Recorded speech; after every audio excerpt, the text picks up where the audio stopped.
Junta de Control Fiscal tendrá graves problemas para conseguirlo y de paso sacrificará leyes y derechos constitucionales. La situación actual, predominada por una evidente insolvencia, requiere medidas drásticas y también la adjudicación de responsabilidades que permitan nuevas formas de gobernar. Para el economista Antonio Fernós de la Universidad Interamericana, la responsabilidad recae indudablemente sobre nuestra clase política. Lo primero que tenemos que tener en cuenta es que la clase política salga de la negación, porque hay que dejar atrás los viejos estilos y tienen que reconocer que han tratado y han fracasado. Pero para el experto, a pesar de que esa clase ha demostrado incapacidad para enderezar y bien administrar al país, la Junta de Control Fiscal no podrá hacer un mejor papel simplemente porque no tiene con qué. Si el problema de todo esto es traer este mecanismo para revitalizar la economía, los borradores que hemos visto hasta el día de hoy, en nada, en absolutamente nada atienden la revitalización de la economía. Lo necesario y que según el experto no tiene la Junta son herramientas para promover áreas de desarrollo como la construcción, la manufactura, seguros, corretaje y banca y la exportación de servicios y educación como herramientas que traigan nuevo dinero. Después de todo, es eso lo que hace falta, cash. A la falta de herramientas para poner la casa en orden, se suma la posibilidad de que la Junta ordene medidas que afecten a los ciudadanos, como reducción en las pensiones o la jornada laboral y despidos. Para el experto en política internacional y local de la Interamericana, José Efraín Hernández, el problema con nuevos despidos es que provocarán un efecto dominó. El gobierno está en crisis, pero el gobierno sigue siendo uno de los empleadores más importantes del país, que depende, ¿verdad?, de esa nómina cada 15 días. ¿Cuál va a ser el efecto multiplicador de los despidos que pueda traer esta Junta de Control Fiscal? Y todo esto ya ha sucedido en jurisdicciones como Nueva York o Detroit, donde ya se han implementado juntas de control fiscal y en todos los casos, las medidas implantadas han provocado una reducción en la población. En términos de la ciudad de Nueva York se redujo en 10%, cuando fue en Washington D.C. se redujo en 30%.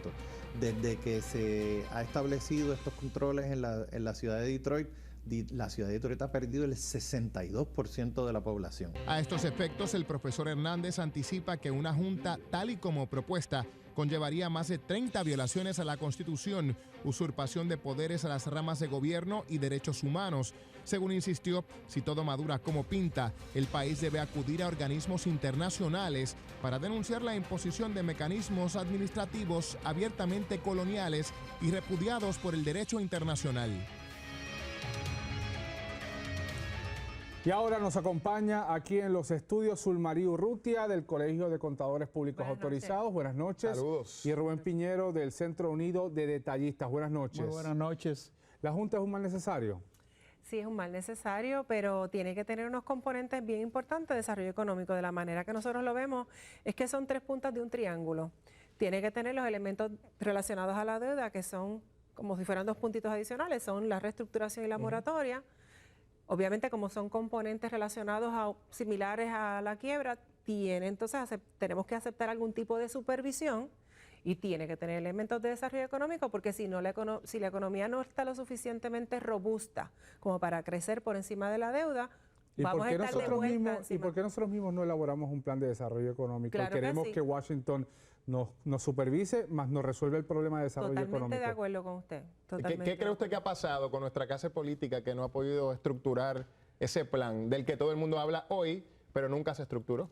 Bueno, en mi opinión, yo pienso que los pueblos tienen los gobiernos que se merecen. Yo creo que somos muy responsables de dejarnos, ¿verdad?, influenciar con algunas posturas y luego no pasar factura a la hora de elegir a los políticos del país. Pero yo creo que se están dando unos puntos muy importantes que cambian el rumbo de Puerto Rico. Piñero, ¿usted favorece la Junta?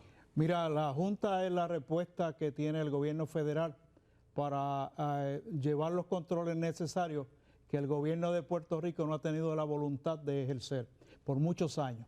Así que esa es la respuesta que tuvo con Nueva York, con Washington, con Detroit, y esa es la respuesta que tiene aquí ahora. Y en el caso del Centro Unido de Detallistas, ¿es una aceptación de la Junta como venga o como en el caso de los CPAs dicen, bueno, si tiene herramientas de desarrollo económico, entonces sí? Creo que hay un consenso en Puerto Rico que una Junta, por ser una Junta, necesariamente no va a resolver el problema de Puerto Rico si no hay unos componentes de desarrollo económico, porque tiene que considerar que el problema de Puerto Rico no es la deuda. ¿Y pero por qué?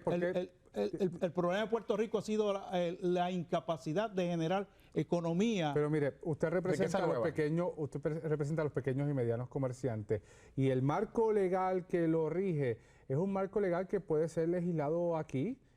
¿Por qué queremos incentivos económicos que vengan desde Washington cuando aquí se han podido tomar las determinaciones? Oye, no seamos ingenuos, aquí no ha habido la voluntad política para tomar las decisiones que hay que tomar. ¿Por qué? Por el costo político de las decisiones.